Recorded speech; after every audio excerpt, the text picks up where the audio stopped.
Vous êtes-vous déjà senti comme si vous passiez toujours en second, comme si, peu importe vos efforts, vous n'étiez jamais le bon choix? Depuis toute petite, j'ai vu ma famille fonctionner d'une manière très claire. Il y avait la fille parfaite, et moi, moi, j'étais juste l'autre. Pourtant, je ne voulais pas être la préférée. Je voulais seulement qu'on me voie. Cette histoire n'est pas faite de disputes ou de jalousie. C'est une réflexion sur ce qu'on apprend avec le temps, sur la manière dont l'amour peut avoir plusieurs visages et sur la façon dont on essaie de s'adapter, même quand tout semble injuste. J'ai compris très tôt que ma vie serait différente de celle de ma sœur. Elle a toujours eu la voie plus facile. Et pourtant, pendant longtemps, j'ai continué à essayer de plaire, à me rendre visible, à être aimée comme je le méritais. Mais un jour, bien plus tard, tout a changé. Pas parce que ma famille a enfin vu qui j'étais. Non, c'est parce que leurs choix leur sont revenus en plein visage. Et tout ce qui semblait si parfait s'est effondré. Et là, devinez quoi? Ils ont commencé à se tourner vers moi. Mais à ce moment-là, il était déjà trop tard. Je m'appelle Claire. J'ai 32 ans aujourd'hui et je vis à Lille, dans le nord de la France. Je travaille comme assistante administrative dans une clinique de kinésithérapie. Ce n'est pas le job de mes rêves, mais il paie les factures et m'offre une certaine tranquillité. Depuis l'enfance, j'ai toujours senti que ma petite sœur, Amélie, était traitée différemment. Mes parents, Bernard et Jacqueline, parlaient d'elle avec des étoiles dans les yeux. On aurait dit qu'elle était en or. Chaque petite chose qu'elle faisait était une fête. Quand elle dessinait, ma mère encadrait ses œuvres. Quand elle avait une note moyenne, mon père s'empressait de le raconter à tout le quartier. Avec moi, c'était autre chose. J'étais l'aînée, celle qui devait montrer l'exemple, celle qui devait être forte. Mes parents disaient que j'étais mature, que je n'avais pas besoin d'autant d'attention. Mais en réalité, ça voulait juste dire que j'étais reléguée au second plan. Je me souviens d'un de mes anniversaires, celui de mes 12 ans. J'avais demandé une fête toute simple avec quelques copines. Ma mère m'a répondu qu'il n'avait pas le temps d'organiser ça, trop occupée par les répétitions du spectacle de danse d'Amélie. Au final, on a mangé un gâteau acheté au supermarché, on a chanté « Joyeux anniversaire » dans la cuisine, sans déco, sans invité. Mais pour les 10 ans d'Amélie, ils ont loué une salle des fêtes. Il y avait un gâteau à 3 étages, un animateur déguisé en princesse et même un photographe professionnel. J'étais sincèrement heureuse pour elle. Mais ça faisait mal de voir à quel point mon anniversaire semblait insignifiant à côté du sien. Avec les années, les différences n'ont fait que s'accentuer. À 15 ans, j'ai demandé à prendre des cours de dessin parce que j'adorais peindre. Mes parents m'ont dit qu'ils n'avaient pas les moyens. 2 semaines plus tard, Amélie était inscrite à des cours particuliers de chant. J'essayais de comprendre. Je me disais que c'était peut-être une coïncidence. Mais non. Tout tournait toujours autour d'elle. Mes parents disaient qu'elle était sensible, qu'elle avait besoin de plus d'attention, que moi, j'étais forte, que je pouvais encaisser. Mais je ne voulais pas encaisser, je voulais qu'on me remarque. Pourtant, je n'ai jamais reproché quoi que ce soit à ma sœur. Je ne lui en ai jamais voulu. Amélie était adorable avec moi. Elle ne se vantait pas, ne me narguait pas. Mais elle ne disait rien non plus. Elle n'a jamais questionné nos parents. Elle n'a jamais demandé pourquoi j'étais toujours mise de côté. Quand je suis entrée à la fac, mes parents m'ont dit que je devrais me débrouiller avec des bourses et un job à mi-temps. Selon eux, j'étais adulte, il fallait que j'apprenne à me débrouiller seule. J'ai fait ça. Je travaillais dans une boulangerie tous les week-ends et le soir. J'étudiais le matin, bossais l'après-midi. Je dormais peu, j'étais épuisée. 4 ans plus tard, ce fut le tour d'Amélie d'entrer à la fac. Elle a choisi une ville loin de la maison et mes parents ont tout payé. Frais de scolarité, loyer, transport, même sa nourriture. Ils disaient qu'elle ne pouvait pas traverser d'épreuves, que son cursus était trop exigeant. J'ai écouté ça la gorge nouée. Ce n'était pas une question d'argent, c'était une question d'attention, de valeur. Pour ses 20 ans, Amélie a reçu une voiture en cadeau. Un petit modèle, mais flambant neuf, rouge, magnifique. Je me souviens du jour où mon père lui a tendu les clés avec un sourire immense. J'avais 24 ans et je prenais encore le bus pour aller bosser. Un jour, j'ai eu besoin d'emprunter une voiture pour un entretien à l'extérieur de la ville. J'ai demandé celle de ma mère, juste pour une matinée. Elle m'a répondu qu'elle l'avait déjà promise à Amélie pour aller au centre commercial avec ses amis. Ces moments se sont accumulés, l'un après l'autre, jusqu'à devenir une routine. Et moi, je me suis habituée, mais un jour, les choses ont commencé à changer. Pas parce que mes parents ont ouvert les yeux, c'est la vie qui a fait son œuvre, et quand tout s'est effondré de leur côté, ils sont venus frapper à ma porte. Je ne l'ai pas vu tout de suite, mais les signes étaient là. Ma sœur a commencé à agir bizarrement après avoir terminé la fac. Au lieu de chercher un boulot comme ses camarades, elle est revenue vivre chez nos parents. Elle passait ses journées à la maison, à regarder des vidéos, à commander à manger, à sortir avec ses amis le soir. Mes parents ne disaient rien. Au contraire. Ils affirmaient qu'elle avait besoin de temps, que le monde extérieur était trop dur, qu'elle s'adaptait encore. Ils continuaient à tout payer. Quand j'ai suggéré qu'elle pourrait peut-être prendre quelques responsabilités, ma mère m'a répondu que je ne pouvais pas comprendre.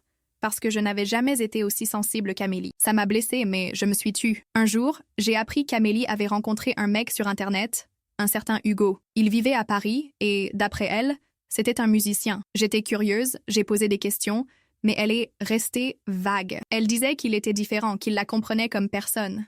Au bout d'un mois, elle partait à Paris presque tous les week-ends.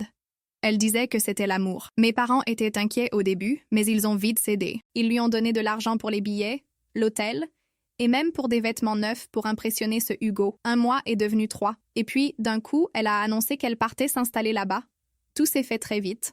En quelques jours, elle a fait ses valises et elle est partie, sans demander d'avis, sans prévenir. Juste un mot laissé sur la table, disant qu'elle allait chercher son bonheur. Mes parents étaient dévastés. Mon père est resté silencieux pendant des jours. Ma mère pleurait en cachette. Pour la première fois, je les ai vus ressentir l'absence de celle qu'ils avaient remise sur un piédestal.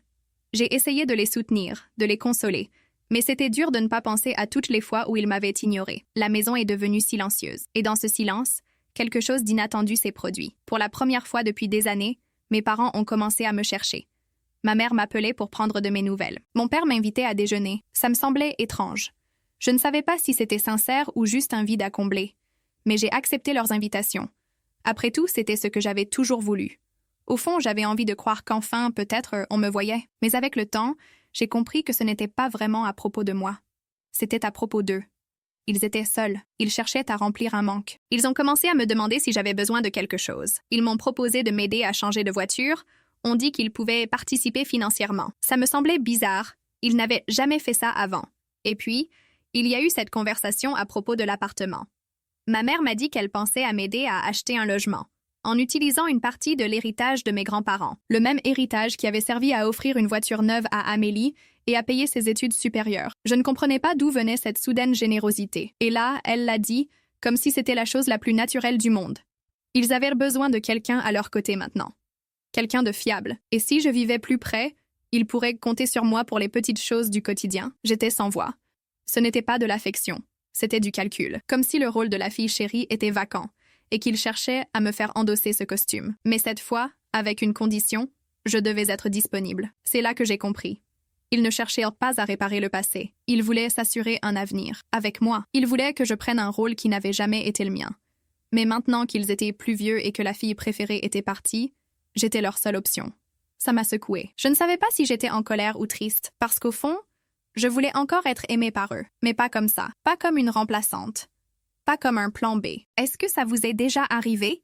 Avez-vous déjà eu l'impression qu'on ne se souvenait de vous que quand il n'y avait plus personne d'autre, qu'on ne vous appelait que parce qu'il n'y avait pas d'autre choix? Partagez votre histoire dans les commentaires. Dites-moi si vous vous êtes déjà senti comme la dernière option de quelqu'un. Je veux savoir si je suis la seule à avoir vécu ça. Et si vous êtes encore là, abonnez-vous à la chaîne. Votre présence ici, elle compte énormément. Après cette conversation étrange avec mes parents, l'ambiance à la maison a changé, pas dans le bon sens. C'était un changement discret, masqué par une façade de sollicitude. Ils ont commencé à m'appeler plus souvent, à me demander de l'aide pour des choses qu'ils ne m'auraient jamais confiées avant. Au début, c'était simple. Aller chercher un médicament à la pharmacie, accompagner mon père à un rendez-vous médical. Je le faisais parce que je suis leur fille, parce que j'ai du cœur, parce que je ne sais pas tourner le dos, même quand je devrais. Mais très vite, les demandes se sont multipliées. Un jour, ma mère m'a appelée en pleurs, disant que l'évier de la cuisine était bouché et que mon père ne savait pas quoi faire. Quand je suis arrivée, j'ai vu que ce n'était qu'un siphon un peu sale, qu'on pouvait nettoyer avec un peu de patience. J'ai tout nettoyé et je suis repartie. Le lendemain, elle m'a rappelé, disant qu'elle avait des vertiges et qu'elle avait besoin de quelqu'un pour rester avec elle pendant le déjeuner. J'ai tout lâché au boulot pour y aller. En arrivant, elle regardait une série, un plat déjà prêt devant elle, et m'a dit qu'elle voulait juste discuter. J'essayais de comprendre, d'avoir de l'empathie. Mais j'ai commencé à repérer un schéma. Ils s'habituaient à m'avoir tout le temps sous la main. Et plus je cédais, plus ils en demandaient. Une semaine plus tard, mon père m'a dit qu'il avait besoin d'aide pour organiser ses papiers de retraite.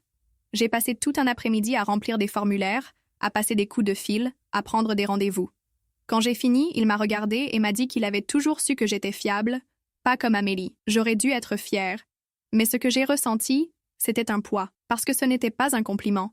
C'était une comparaison. Une fois de plus, on ne me reconnaissait pas pour ce que j'étais, mais pour ce que je n'étais pas. Ma sœur, elle, restait distante. Elle envoyait des messages brefs de temps en temps, mais ne venait jamais. Elle vivait avec ce Hugo dans un petit appart en banlieue de Lyon. D'après ma mère, il essayait de devenir influenceur de musique électro, et Amélie continuait de croire en lui. Mes parents, eux, étaient déçus. Ils disaient ne plus reconnaître la fille qu'ils avaient élevée. Et moi, j'écoutais tout ça en silence, ravalant l'envie de demander « Et moi? Quand est-ce que vous me reconnaîtrez? Celle qui a toujours été là? Quand est-ce que vous me regarderez sans rien attendre en retour ?» Je me sentais utilisée, mais aussi coupable. Parce que, malgré tout, je voulais encore compter pour eux. Un dimanche, mon père m'a invitée à dîner. J'y suis allée. Pendant le repas, il m'a dit qu'il pensait à me léguer une partie de l'appartement dans leur testament. Ce n'était pas grand-chose, mais une façon de me remercier. J'ai dit merci, bien sûr. Mais juste après, il a enchaîné en disant qu'il se sentait fatigué et que je pourrais peut-être envisager de vivre avec eux un jour. Juste temporairement, le temps que tout se stabilise. J'ai ravalé ma salive. C'était comme si chaque geste d'aide avait un prix. Comme si la dette ne s'effaçait jamais. Ils ne m'offraient rien. Ils m'achetaient. Petit à petit, j'étais à bout. Ma vie tournait autour d'eux. Je sortais du boulot, je passais chez eux, je réglais un problème, j'écoutais leurs plaintes, j'entendais des comparaisons, et je devais encore sourire. Parce que si je me plaignais, j'étais ingrate. Une nuit, j'étais chez moi, en train de faire la vaisselle, quand mon portable a sonné. C'était ma mère. Elle avait vu une blatte dans la salle de bain et voulait que je vienne la tuer. J'ai pris une grande inspiration, j'ai éteint mon téléphone et j'ai fixé le mur. J'étais fatiguée. Pas juste physiquement. C'était une fatigue profonde, celle qui vient quand on réalise que peu importe ce qu'on fait, ça ne suffira jamais. Je voulais juste vivre ma vie. Je voulais juste avoir la paix. Mais pour la première fois depuis des années, j'ai compris que ma famille ne voulait pas ma présence. Ils voulaient mes services. Et je ne pouvais plus faire semblant de ne pas le voir. Restez avec moi, parce que dans la prochaine partie, vous allez découvrir comment cette situation a commencé à déraper et ce que j'ai fait quand j'ai enfin réalisé que ma vie ne pouvait plus tourner autour des autres. Après cet appel de ma mère à cause d'une blatte, quelque chose en moi s'est transformé. Ce n'était ni de la colère ni de la tristesse. C'était une sorte de lucidité, comme si, tout à coup, je voyais tout sous un jour nouveau. Je ne me contentais plus d'aider mes parents. J'étais en train de m'occuper de 2 personnes qui n'avaient jamais pris soin de moi. Et le pire, c'est qu'ils ne s'en rendaient même pas compte. Ils trouvaient normal tout ce que je faisais, comme si c'était mon devoir. Les jours suivants, j'ai essayé de prendre un peu de distance. J'ai refusé certains de leurs appels, prétextant être occupée, avoir besoin de repos. Mais les reproches ont vite suivi. Ma mère m'a appelée pour me dire que je lui manquais, que les choses étaient compliquées, que mon père était très dépendant. Mon père m'envoyait des messages secs, me demandant si je pouvais régler quelque chose, vite fait. Aucun des deux ne me demandait comment j'allais. Aucun ne se souciait de ma vie, de mon boulot, de ma santé. Ils voulaient juste que je sois là, à disposition. Je n'en pouvais plus. C'est à ce moment-là que j'ai reçu un appel de l'hôpital. Ma mère avait fait une chute dans l'escalier de la maison. Elle s'était cassé la cheville et aurait besoin d'aide pendant plusieurs semaines. Je suis allée la voir. Elle était allongée, le pied plâtré, se plaignant de la douleur. En me voyant, elle m'a fait un sourire fragile et m'a dit « Je savais que tu viendrais. Toi, tu ne me laisses jamais tomber. » Ces mots m'ont touchée et blessée à la fois. Je me suis assise à côté d'elle, j'ai pris sa main et, l'espace d'un instant, j'ai tout oublié. C'était ma mère. Et malgré tout, je tenais à elle. Quand le médecin est entré, il a expliqué qu'elle devait rester alitée pendant au moins 2 semaines. J'ai demandé s'il y avait des services d'aide, si on pouvait engager quelqu'un. Il a suggéré une aide-soignante professionnelle, mais ma mère a tout de suite répondu « Pas besoin, ma fille s'occupera de moi. » Je l'ai regardée sans rien dire. Mais intérieurement, je savais que ça ne pouvait plus durer. Ce soir-là, mon père m'a appelé pour me dire qu'il serait plus simple que je m'installe chez eux temporairement. Que ça n'avait pas de sens de faire des allers-retours tous les jours. Que je pouvais prendre des congés au travail. J'ai respiré profondément. J'ai répondu que je ne pouvais pas tout abandonner comme ça.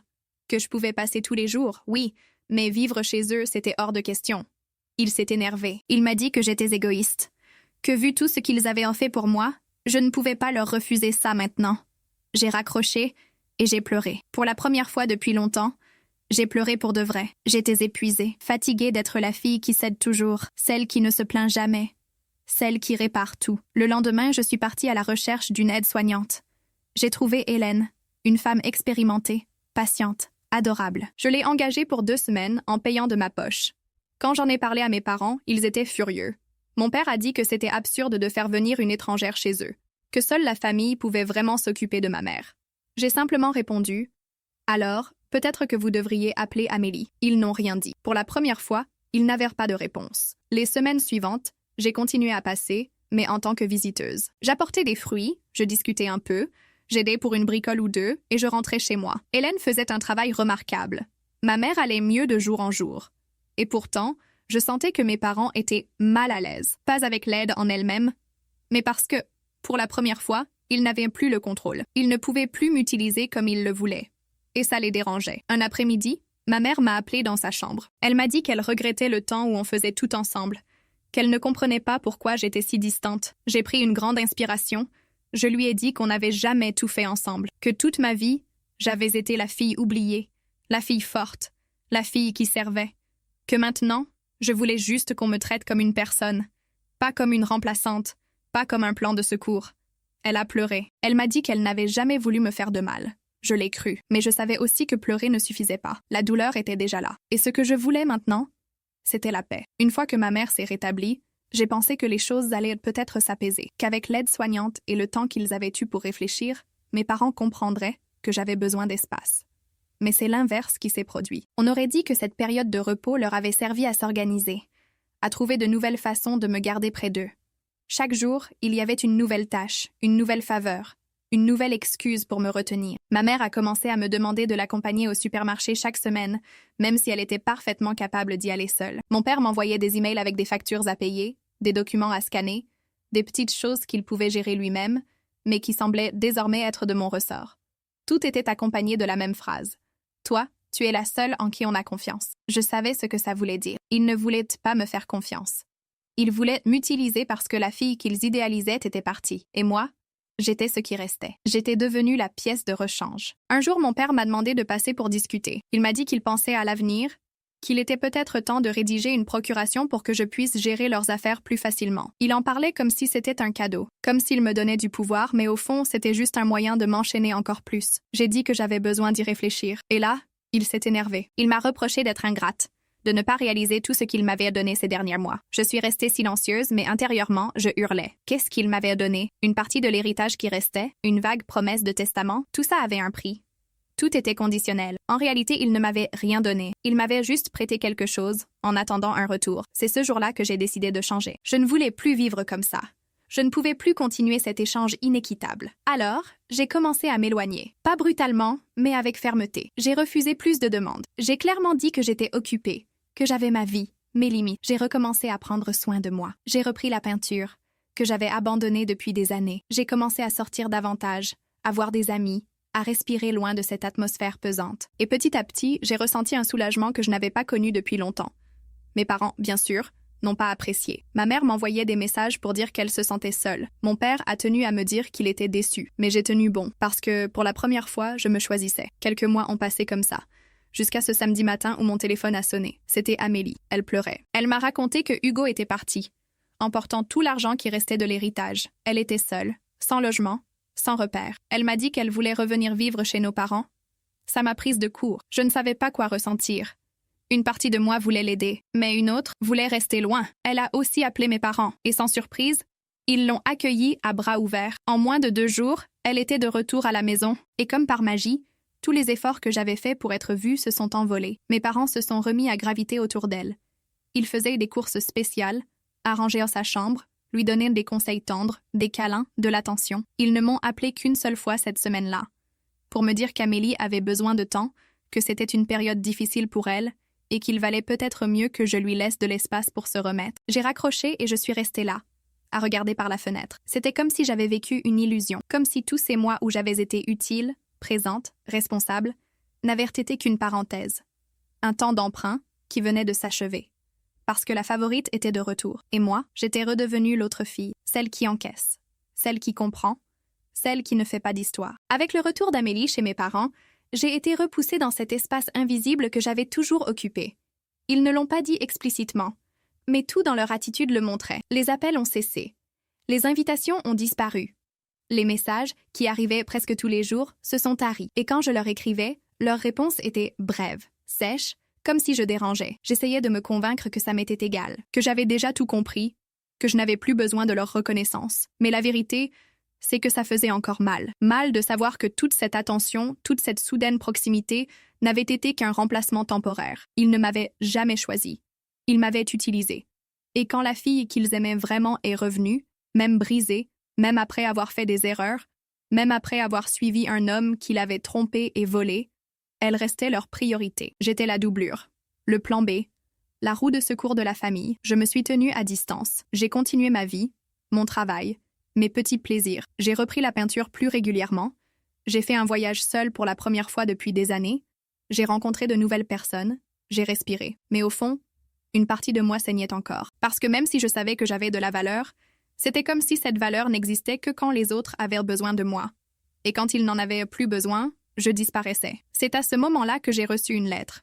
Une vraie lettre, écrite à la main, de ma mère. Elle disait qu'elle était désolée pour ce qui s'était passé, qu'elle ne savait pas comment équilibrer les choses, qu'elle avait toujours eu plus d'affinité avec Amélie parce qu'elle lui ressemblait davantage, mais que ça ne signifiait pas qu'elle ne m'aimait pas. Elle s'excusait, mais d'une manière vague, un peu confuse. À la fin, elle disait qu'elle espérait que je reviendrais les voir plus souvent. J'ai relu la lettre plusieurs fois. Il y avait quelque chose de sincère, mais aussi de fragile. Ce n'était pas vraiment des excuses. C'était presque comme si elle disait « Pardon, mais tu comprends? Non ?» Et j'en avais assez de comprendre. Je n'ai pas répondu.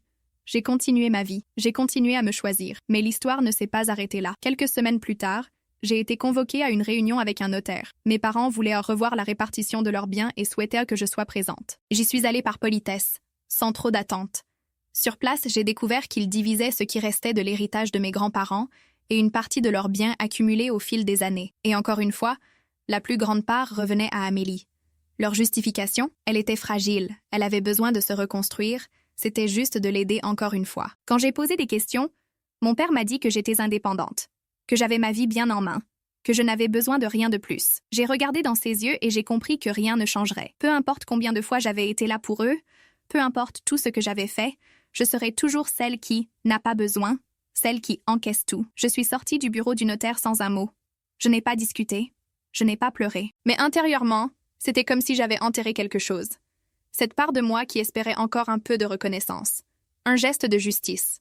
Ce soir-là, en rentrant chez moi, j'ai tout écrit, cette histoire, ligne après ligne, souvenir après souvenir, douleur après douleur, parce que j'ai compris qu'on ne peut pas forcer ceux qui refusent de voir à ouvrir les yeux, et que parfois, la seule manière de guérir, c'est de parler sans peur, de parler sans honte, de parler à ceux qui, comme nous, ont été mis de côté. Après cette réunion chez le notaire, je suis rentrée chez moi et je suis restée des heures sur mon canapé, à regarder dans le vide. J'ai repensé à tout ce que j'avais fait pour cette famille. À toutes les fois où j'avais dit oui alors que je voulais dire non.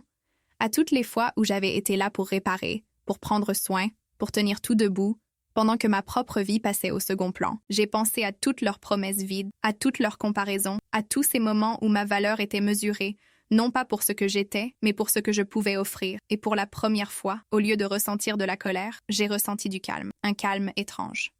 Nouveau. Comme si mon cœur avait enfin accepté ce que ma tête savait depuis longtemps. Je ne serais jamais aimée comme je l'avais rêvé. Et c'était OK, parce qu'à partir de ce moment, j'ai arrêté d'attendre. J'ai arrêté d'essayer de réparer les autres. J'ai arrêté de me rapetisser pour entrer dans le moule qu'ils m'avaient donné. J'ai commencé à créer mon propre espace. J'ai commencé à dire non avec assurance. J'ai commencé à poser des limites sans culpabilité. Mes parents, bien sûr, n'ont pas aimé. Ma mère a cessé de m'écrire. Mon père est devenu plus distant. Amélie est redevenue le centre de tout. Et cette fois, je n'ai pas insisté. Je les ai laissés faire. Parce que leur absence ne me blessait plus comme avant.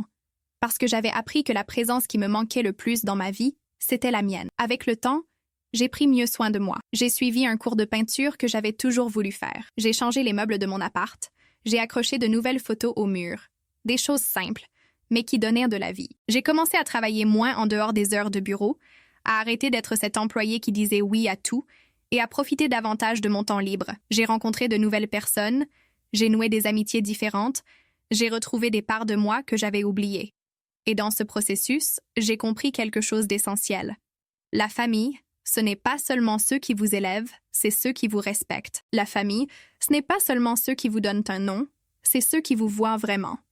Et si ça ne vient pas de la maison où vous êtes né, ce n'est pas grave. On peut construire ça avec d'autres, avec des gens qui vous écoutent, qui célèbrent vos victoires, qui vous soutiennent quand vous trébuchez, et qui ne mesurent pas votre valeur en fonction de votre utilité. 1 an après le retour d'Amélie, j'ai reçu un message de ma mère. Elle disait qu'elle avait envie de me voir, qu'elle se sentait seule, et me demandait si on pouvait déjeuner ensemble. J'ai accepté. On est allé dans un resto près du quartier où j'ai grandi. On a parlé calmement. Elle m'a raconté qu'Amélie essayait de se remettre sur les rails, que c'était compliqué, que Hugo était parti en laissant des dettes. J'ai écouté attentivement, mais je ne me suis pas impliquée. Elle m'a regardé dans les yeux et m'a dit que parfois, elle regrettait d'avoir traité ses filles si différemment, qu'elle pensait protéger l'une, mais qu'elle avait peut-être perdu l'autre en chemin.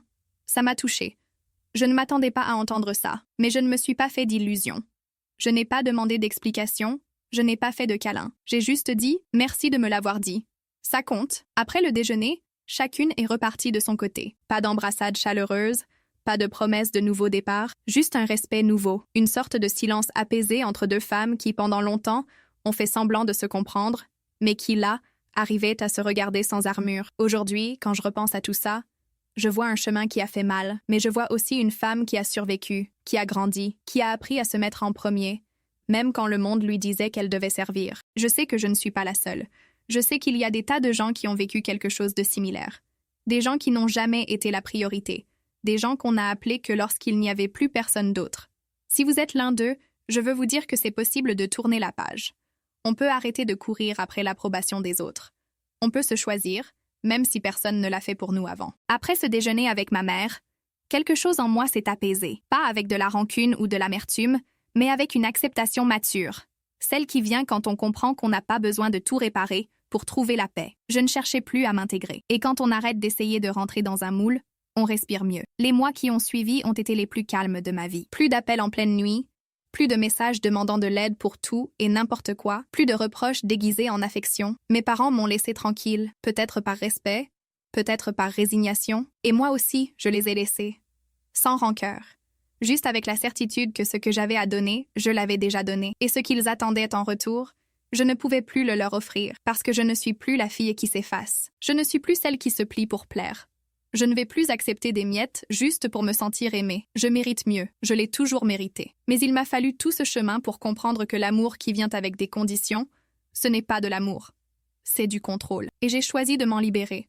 Ça n'a pas été facile. Il y a eu des jours où j'ai pleuré seule dans ma chambre, me sentant coupable de ne pas répondre au téléphone. Des nuits où j'ai failli envoyer un message pour savoir s'ils allaient bien. Mais je me suis retenue, parce que je savais que le moindre faux pas serait une porte ouverte pour me ramener à l'ancien rôle. Et ce rôle, je n'en veux plus. Je veux être vue par ceux qui m'aiment pour ce que je suis, pas pour ce que je fais. Je veux des relations, des amitiés, des rencontres où je n'ai pas à prouver ma valeur à chaque instant. Je veux construire ma vie autour de ce que j'aime, de ce que je choisis, pas des restes qu'on me tend. Et ça, ce n'est pas de l'égoïsme, c'est de l'amour-propre, c'est de la maturité, c'est le courage de rompre avec ce qui nous enchaîne, même quand ça se déguise en affection. Avec le temps, j'ai recommencé à rendre visite à mes parents de temps en temps. Rien de forcé. Parfois, j'apporte un petit cadeau, un gâteau fait maison, un souvenir. Les discussions sont légères, les échanges sont respectueux, mais les limites sont là, bien claires. Je ne me précipite plus pour tout résoudre. Je ne me propose plus pour des tâches qu'ils peuvent gérer seuls. Quand ils me demandent quelque chose, je prends le temps de réfléchir. Si je peux aider, je le fais. Si je ne peux pas, j'explique calmement. Et s'ils ne sont pas contents, tant pis. Parce qu'aujourd'hui, je sais que ma place dans le monde n'est pas de faire plaisir à tout le monde. Amélie est toujours chez eux. Elle reconstruit sa vie à sa manière. Elle a encore ses privilèges habituels. On la plaint encore quand quelque chose va mal. Mais je ne m'en mêle pas. Pas par indifférence.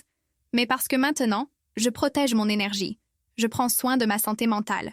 J'ai passé trop de temps à essayer d'être quelqu'un qu'il valoriserait. Aujourd'hui, je suis quelqu'un qui se valorise.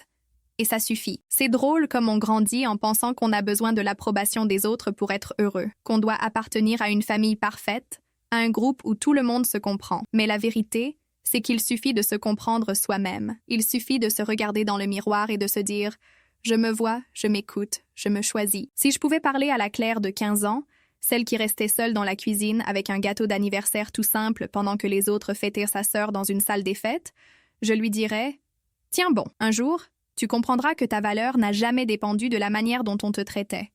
Un jour, tu comprendras que l'amour véritable commence en toi. Et quand ça arrive, plus personne n'a le pouvoir de te reléguer au second plan. Plus personne n'a le pouvoir de te faire sentir moins. Aujourd'hui, si mes parents m'aiment, tant mieux. S'ils ne me comprennent pas, patience. S'ils me cherchent, je les écoute. Mais s'ils en demandent trop, je dis non, sans peur, sans culpabilité. Et vous savez ce qui est le plus beau, c'est que, même sans avoir reçu tout ce que je méritais, je ne suis pas devenue aigrie. Je n'ai pas reproduit le schéma.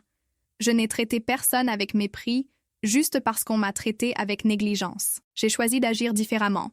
J'ai choisi d'être légère. Et ça me donne la paix. Avec le temps, j'ai réalisé que le vrai changement se fait en silence. Pas besoin de grands gestes ou de discours émouvants. Il arrive quand on commence à faire des choix différents, quand on arrête de répéter les mêmes schémas, quand on décide que notre bien-être passe avant les attentes des autres. Et c'est comme ça que ma vie a changé.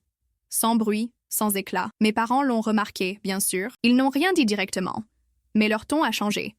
Les reproches se sont espacés, les demandes sont devenues moins fréquentes. Quand je disais non, ils l'acceptaient.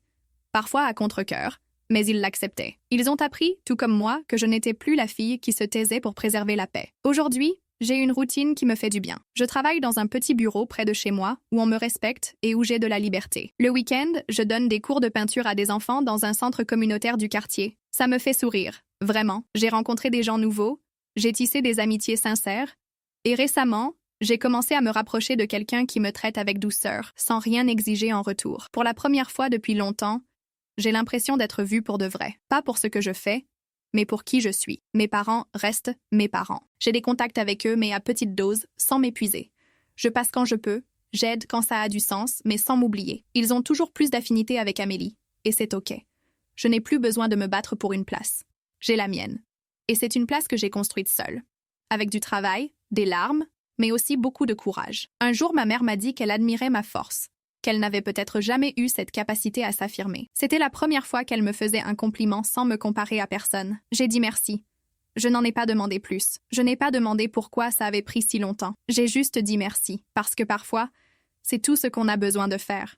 Accepter ce que l'autre a à offrir, sans attendre plus qu'il ne peut donner. J'ai appris à accepter, pas à me résigner, mais à comprendre que tout ne sera pas comme dans nos rêves, et c'est OK. On n'a pas besoin de garder la plaie ouverte pour prouver qu'on a été blessé. La guérison vient quand on referme la porte du passé et qu'on choisit de vivre plus léger, quand on choisit de regarder devant, même en sachant qu'il y a des cicatrices derrière. Aujourd'hui, quand je regarde des vieilles photos de mon enfance, je ne cherche plus à comprendre pourquoi j'étais mise de côté. Je regarde la petite fille que j'étais avec tendresse, et je suis fière d'elle. Parce que même ignorée, elle est restée bonne.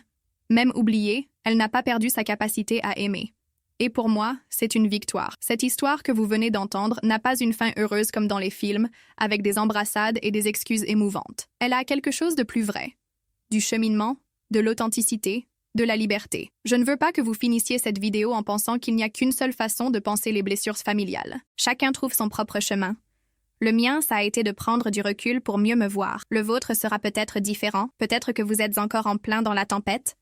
Et c'est OK. L'important, c'est de savoir que vous n'êtes pas seul, que d'autres ont vécu ce que vous vivez, et qu'il y a un après. Il y a de la vie après la douleur, de la légèreté après les attentes, de l'amour-propre après le rejet. Pendant longtemps, j'ai cru que je ne serais heureuse que si ma famille m'acceptait telle que j'étais. Aujourd'hui, je suis heureuse parce que je m'accepte. Et ça, personne ne peut me le prendre. Quand on arrête de courir après l'approbation, on commence à courir après la paix. Et la paix, croyez-moi, c'est une récompense qui vaut tous les efforts. Aujourd'hui, en repensant à tout ce que j'ai traversé, je me rends compte que je n'ai pas été faible d'avoir autant supporté. J'ai été forte. Pas une force qui impressionne les autres, mais une force discrète, patiente, dans l'ombre. J'ai été forte de ne pas m'abandonner, même quand personne ne me voyait. Et maintenant, après tout ça, je sais que mettre un point final à cette histoire, ce n'est pas fuir, c'est guérir. C'est arrêter de mettre des virgules là où j'espérais que quelqu'un viendrait compléter la phrase à ma place. Mais personne ne vient. Et en vrai, ce n'est pas nécessaire. Parce que j'ai appris à écrire ma propre histoire.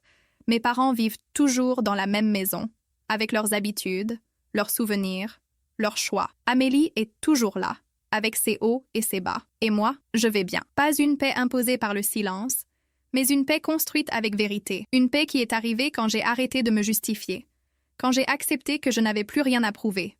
Aujourd'hui, je suis libre.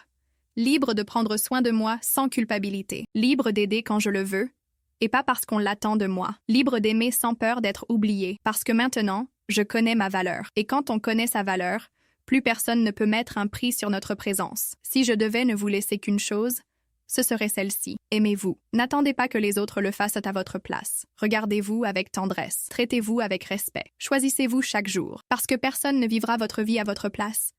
Personne ne vous tiendra la main tout le temps. Mais si vous restez fidèle à vous-même, vous découvrirez une force que rien ne peut éteindre. Aujourd'hui, je vis simplement, avec des choix simples, mais avec une liberté que, pendant longtemps, je pensais ne pas mériter. Je n'ai pas toutes les réponses. Je n'ai pas tout réglé, mais j'ai de la clarté. Et surtout, j'ai la paix avec celle que je suis. Ça vaut plus que n'importe quel héritage, n'importe quelle approbation, n'importe quel amour conditionnel. Je ne suis plus la fille oubliée. Je suis la femme qui s'est trouvée, la femme qui a survécu sans être vue, qui a appris à se voir, même quand le monde détournait le regard. Cette histoire, C'est un morceau de ma vie. Et si, d'une manière ou d'une autre, elle résonne avec la vôtre, alors on n'est plus seul. Partager nos douleurs, c'est le premier pas pour guérir ce que personne ne voit. Et maintenant, c'est à vous. Dites-moi dans les commentaires. Avez-vous vécu quelque chose de similaire? Qu'est-ce que ça vous a appris? Comment faites-vous face à ces blessures invisibles que la famille laisse parfois? Ici, pas de fin parfaite, mais des vérités. Et des gens comme vous et moi qui essayons de vivre avec plus de légèreté. Merci d'être restés jusqu'au bout. À la prochaine histoire.